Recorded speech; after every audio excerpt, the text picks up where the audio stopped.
सावन के चौथे सोमवार की व्रत कथा। श्री गणेशाय नमः। ओम नमः शिवाय।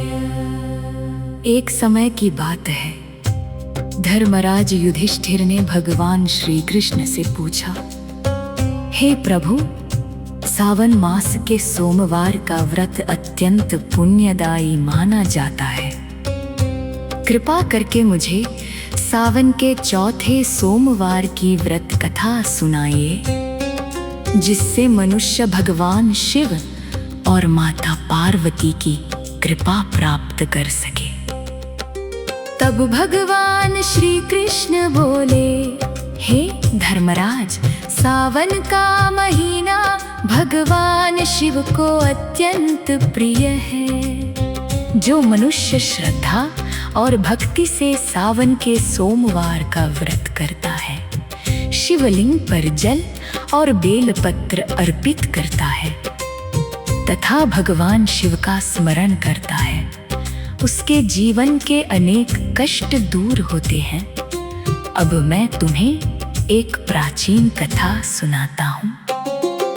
बहुत समय पहले एक नगर में एक धर्मात्मा और शिव भक्त ब्राह्मण रहता था।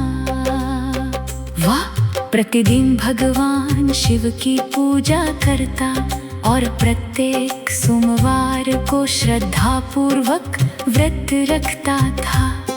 उसकी पत्नी भी भगवान शिव की परम भक्त थी। दोनों पति पत्नी बड़ी श्रद्धा से शिव जी का पूजन करते थे। उनके जीवन में एक समय ऐसा आया जब घर में धन की बहुत कमी हो गई। परिवार को अनेक कठिनाइयों का सामना करना पड़ा। फिर भी ब्राह्मण ने भगवान शिव की भक्ति नहीं छोड़ी। वह प्रतिदिन कहता, हे भोलेनाथ, सुख हो या दुख, मैं आपका स्मरण कभी नहीं छोड़ूंगा। आप ही मेरे पालनहार हैं। एक दिन सावन का महीना आया। ब्राह्मण ने सावन के प्रत्येक सोमवार को व्रत रखने का संकल्प लिया। चौथे सोमवार के दिन उसने प्रातःकाल स्नान किया और शिव मंदिर जाकर भगवान शिव का जलाभिषेक किया।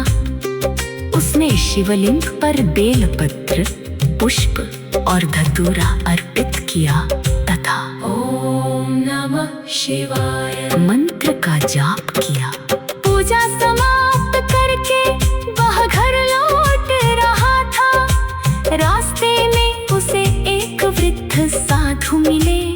साधु ने उससे पूछा, वत्स, तुम इतने प्रसन्न क्यों हो?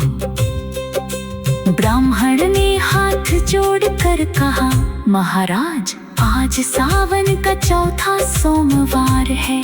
मैंने भगवान शिव का व्रत और पूजन किया है।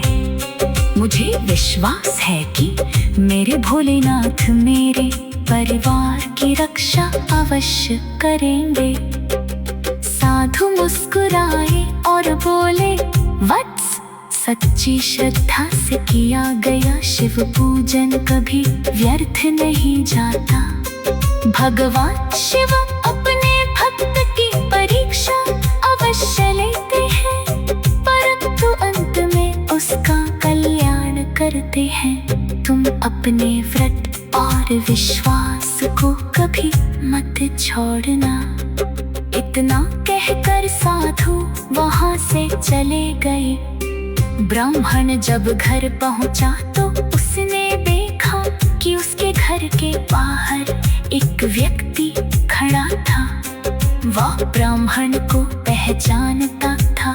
उसने बताया कि उसके पूर्वजों की एक पुरानी संपत्ति का विवाद समाप्त हो गया है और वह संपत्ति अब ब्राह्मण के नाम हो गई है। ब्राह्मण को बहुत आश्चर्य हुआ, उसने तुरंत समझ लिया कि यह भगवान शिव की कृपा है।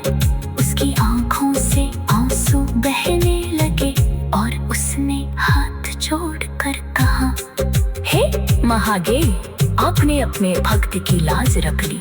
मैं आपका कितनों भी धन्यवाद करूं कम है।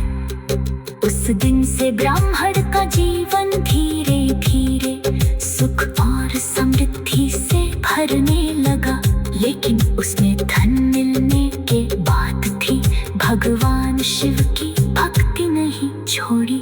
वो पहले की तरह प्रत्येक सोमवार को व्रत करता, शिवलिंग का अभिषेक करता और जरूरतमंदों की सहायता करता।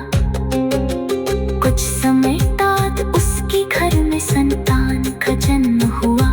पूरा परिवार भगवान शिव और माता पार्वती का धन्यवाद करने लगा। ब्राह्मण ने संकल्प लिया कि वह जीवन भर भगवान शिव की आराधना करता रहेगा।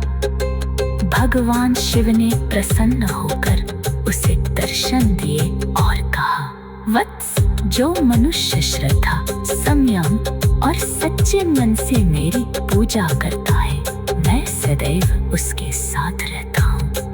व्रत का